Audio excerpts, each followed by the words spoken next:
நமக்கே ரொம்ப சந்தோஷமாக கூடுமானவே நான் ப்ராக்டிஸ் பண்ணேன். இது கூட பார்த்தீங்கன்னா நம்ம எல்லாம் வேறு டைம் ஆனால் ஒருத்தருக்கு பேசுறது கிடையாது.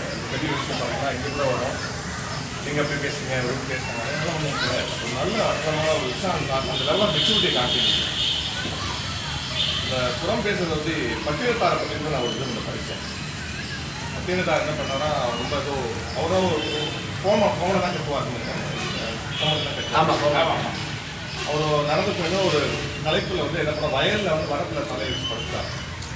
உடம்புல இந்த இதெல்லாம் கொடுத்தது, இந்த பண்ணி போட்டதுலாம் கொடுத்தது. இந்த தண்ணி எடுத்தீங்கன்னா கேர்ள்ஸ் லேடிஸ் நாங்கள் குழந்தை எடுத்துகிட்டு போனாங்க. போகும்போது பார்த்தியா உடம்புல வலி கூட தெரியாமல் படுத்துருக்காரு. எவ்வளோ பெரிய துறவியாக இருக்கிறார், எல்லாத்தையும் குழந்தைக்காரு சொல்லி ஒரு பெண் சொல்கிறாங்க. கூட போகிற பெண்களை சொன்னாங்க, இல்லைம்மா நான் ஒத்துக்க மாட்டேங்க, என்னதான் சொன்னாலும் நீ தலையில வரப்புல தலையை வச்சு அது தலைவாணி சௌகரியமான நீ எப்படி முக்கியம் துறவின்னு சொல்ற, நான் ஒத்துக்க மாட்டேன் அப்படின்னு சொல்லிடுறாங்க அம்மா.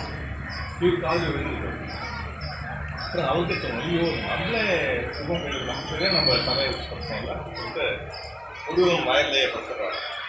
போய் முடிச்சுட்டு தண்ணியை எடுத்து வரும்போது என்ன சொல்றாங்க, மாதிரி பார்த்தியா நீ சொன்னதை உடனே ஒரு வேலையா இல்லைம்மா இப்போ கூட நான் ஒத்துக்க மாட்டேன், நான் சும்மா ஒத்துக்கிட்டு தான் பண்ணியிருக்கேன், தன்னால பண்ணலாம் அப்படின்னு சொல்லி அந்த அம்மா சொன்னாங்க. ஏன்னா பட்டினத்தார் மாதிரி தோன்றது பெரிய மகான்களுக்கு இந்த மாதிரி மக்கள் வந்து 4 பேர் 4 தான் பேசுவாங்கன்றது இது மூலம் ஒரு உதாரணமாக சொல்லி ஒன்று. இன்னொரு ஜோக்கம் ஒன்று சொல்லுவாங்க, ஒரு 10-15 பெண்கள் வந்து ஒரு இடத்துல ஒரு பார்ட்டில் வச்சுருங்க, அது அர்த்தம் அடிச்சுருப்பாங்க, விமானமாக இருக்கும், அவங்க பிஜி பேசியிருப்பாங்க. நம்ம பார்க்குறதுக்கு ஜாலியாக இருக்காங்கன்னு சொல்லி நம்மள மாதிரி வாக்கிங் போகிறத பார்த்துட்டு நல்லா பேசி ஜாலியாக இருக்காங்க. ஒரு நாளைக்கு ஒரே சைலண்டாக யாருமே பேசுவேன், அமைதியாக இருக்காங்க. என்னாச்சு ஏதாவது பிரச்சனை வந்துருக்கா அப்படின்னு கேட்டாங்க. எனக்கு எல்லாருமே வந்திருக்கோம் உங்களுக்கு அப்படின்னு சொன்னாங்க. யாராவது இல்லைன்னா அவங்க பற்றி ரிசர்ச்லாம் அவங்க உடனே தெரியாது. அதனால் எல்லாருக்கும் அது வந்து நடக்குது. குடும்பம் இல்லையா, குடும்பங்கள் இது பெரிய பிரச்சனை இருக்கும். அவங்கள பற்றி கம்யூனிகேஷன் டேரக்டாக போகாது. மாமியார் மருமகள் வரும், மாமியார் மருமகள் நாத்தனார் வரும்.